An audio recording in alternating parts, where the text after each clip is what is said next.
Hola chicos, buenos días, bienvenidos a la clase de química del día de hoy.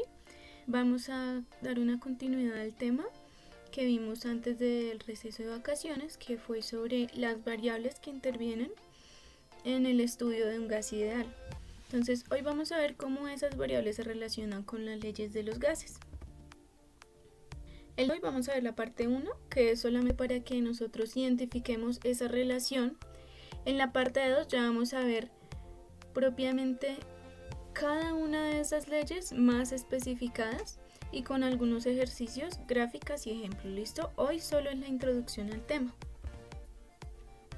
Listo. Para explicar las leyes de los gases debemos pararnos en la teoría cinético-molecular. Esta teoría utiliza una descripción molecular para explicar el comportamiento macroscópico de la materia, es decir, cómo se comporta un gas. ¿Qué hace la teoría cinético-molecular? Explicarlo desde cómo se comportan sus partículas. Por ejemplo, si al inflar una bomba el volumen de la bomba crece, ¿por qué sucede eso? ¿Qué pasa con las partículas? Eso es lo que explica la teoría cinético-molecular, que pues ya la hemos venido trabajando. La teoría cinético-molecular tiene 5 postulados principales. El primero es que el movimiento de las partículas de un gas es en forma rectilínea. ¿Qué quiere decir? Que no va a ser, digamos, en forma curva, sino siempre va a ir en línea recta, como lo observamos acá también. Solamente línea recta, eso es rectilíneo.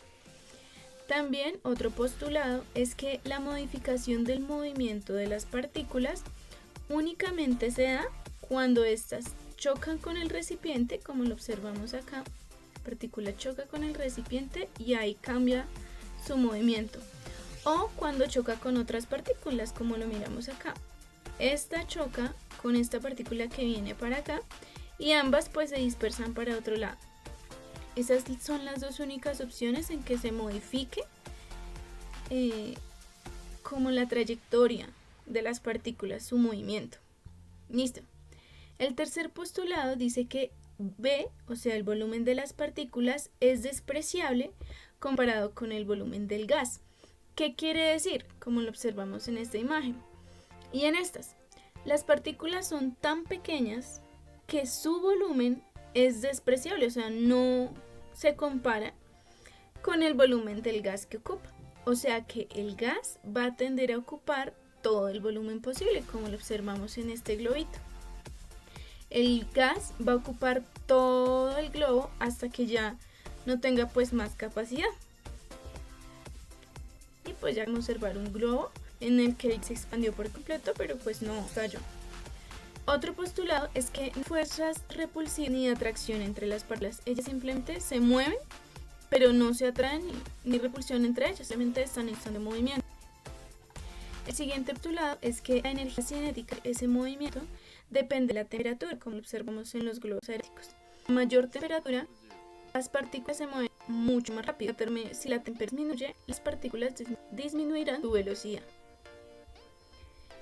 Listo, ahora, ¿las leyes de los gases involucran o solamente se cumple con aquellos gases que se consideran ideales? Hay gases que no obedecen a estos comportamientos que hemos dicho anteriormente, por lo general cuando son mezclas de varios gases. Ahora, las leyes de los gases utilizan algunas variables como las que ya hemos visto, que son el volumen, la temperatura, la presión y la cantidad de partículas, las cuales vamos a representar por las siguientes letras: volumen con la letra B, temperatura con T, presión con P y cantidad de partículas con N. ¿Listo? Las leyes de los gases surgen como modificación de las variables. Permiten la relación entre cada una de estas variables, cómo se relaciona el volumen de un gas con la temperatura, cómo se relaciona la presión de un gas con la temperatura, el volumen con la presión y con la cantidad de partículas. Y también las leyes de los gases permiten la predicción y explicación del comportamiento de un gas.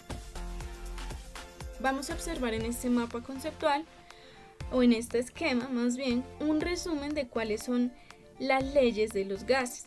Entonces, las leyes de los gases ideales, recordemos, son las siguientes.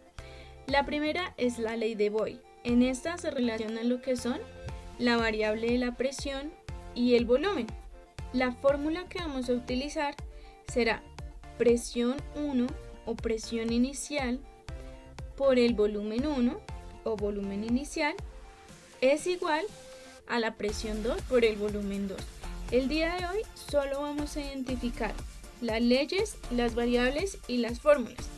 La siguiente clase ya vamos a ver cómo estas van a explicar el comportamiento de un gas ideal. Listo, por el momento solo que las identifiquemos. La otra ley es la ley de Charles. La ley de Charles involucra la temperatura y el volumen. Entonces, como yo les estaba diciendo, la fórmula es T1 por V1 igual a T2 por V2.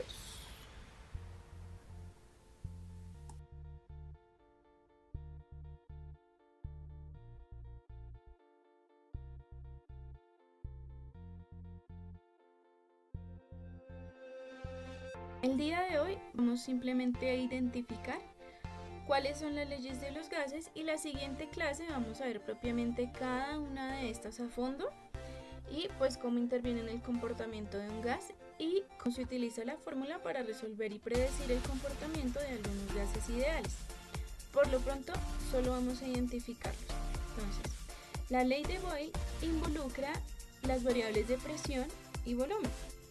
En ella se dice que un gas a temperatura y cantidad de masas constantes, su volumen es inversamente proporcional a la presión. ¿Qué quiere decir? Que si la presión de un gas fuera a aumentar, su volumen va a disminuir. Eso quiere decir que es inversamente proporcional. En la ley de Charles se involucra las variables de temperatura y de presión, de temperatura y de volumen. En ellas, entonces, la temperatura y el volumen se involucran de forma directamente proporcional. ¿Qué quiere decir? Que si la temperatura aumenta, el volumen también. Si la temperatura disminuye, el volumen también. Listo. Observemos la ley de Gay-Lussac. En ella se involucran los factores de presión y de temperatura. Si observamos esta fórmula o esta ecuación es similar a esta. Por lo tanto, en la ley de Gay-Lussac, que se involucran la presión y la temperatura, se involucran de forma inversamente proporcional. ¿Qué quiere decir? Que si la presión aumenta, la temperatura disminuye o viceversa. En la ley de Avogadro se involucran los factores como la cantidad de sustancia, puede ser expresada en moles o expresada en gramos, con el volumen del gas. En este, si observamos al igual que en la anterior, esta ecuación es similar a la segunda, por lo tanto, en la ley de Avogadro, donde se involucra la cantidad de sustancia y el volumen, se van a involucrar de forma directamente proporcional. ¿Qué quiere decir? Que si el volumen aumenta, la cantidad de sustancia también. Si el volumen disminuye, la cantidad de sustancia también. Y vamos a encontrar por último la ecuación general de los gases ideales. La ecuación general resume y agrupa todas las variables: la presión, el volumen, la cantidad de sustancia y la temperatura.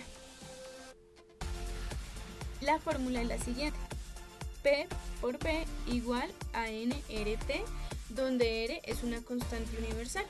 ¿Qué es una constante? Es un valor fijo que se va a utilizar para determinar cualquiera de estas cuatro variables. Listo, chicos, eso es todo por el día de hoy.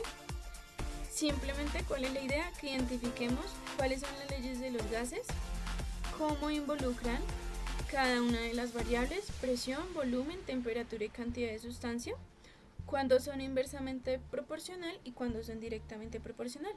La siguiente clase veremos cada una de estas más a fondo.